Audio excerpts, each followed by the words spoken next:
বাংলার গোপন ইতিহাস, অজানা কিছু গল্প। বাংলাদেশের ইতিহাস বলতে আমরা সাধারণত ভাবি মুক্তিযুদ্ধ, ভাষা আন্দোলন বা বড় বড় নেতাদের কথা। কিন্তু এই পরিচিত কাহিনীগুলোর আড়ালে লুকিয়ে আছে আরেকটি ইতিহাস, নীরব, চাপা, অথচ অনেক গভীর। এগুলোই বাংলার অজানা গল্প, যেগুলো জানলে বদলে যাবে আমাদের চেনা বাংলাদেশ। ঢাকা বা কলকাতা নামকরা শহর হওয়ার অনেক আগেই ছিল এক প্রাচীন শহর, ওয়ারী বটেশ্বর, নরসিংদীতে। ইতিহাসবিদেরা বলেন, এই শহর একসময় দক্ষিণ পূর্ব এশিয়া আর রোমের সঙ্গেও ব্যবসা করত। একটা বিশ্ব ব্যবসার কেন্দ্র ছিল, কিন্তু আমরা তা প্রায় ভুলেই গেছি। 17 শতকে সুফি ফকির আর হিন্দু সন্ন্যাসীরা ব্রিটিশদের অন্যায়ের বিরুদ্ধে জেগে উঠেছিল। তারা যুদ্ধ করেছিলেন জমির জন্য না, লড়েছিলেন ন্যায়, সম্মান আর মানুষের অধিকার রক্ষার জন্য।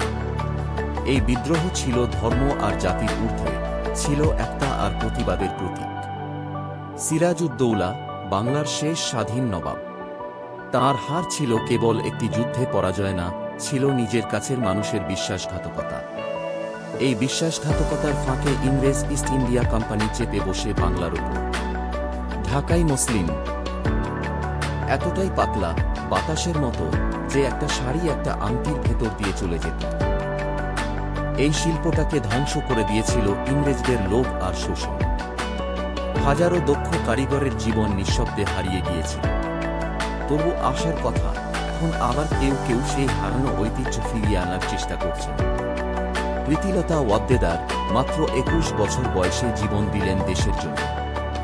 আর বেগম রোকেয়া 1 শতাব্দী আগেই কল্পনা করেছিলেন এমন এক পৃথিবী, যেখানে নারীরা স্বাধীন। এই নারীরা সাহস দিয়েছিলেন, স্বপ্ন দেখিয়েছিলেন, তারা ইতিহাস বদলেছিলেন।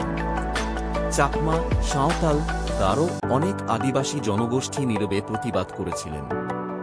তাদের বীরত্বপূর্ণ কাহিনী আমাদের বইয়ে নেই, কিন্তু তারা হারিয়ে যাননি। তাদের গান, উৎসব আর মাটির গল্পে আজও সেই ইতিহাস বেঁচে আছে।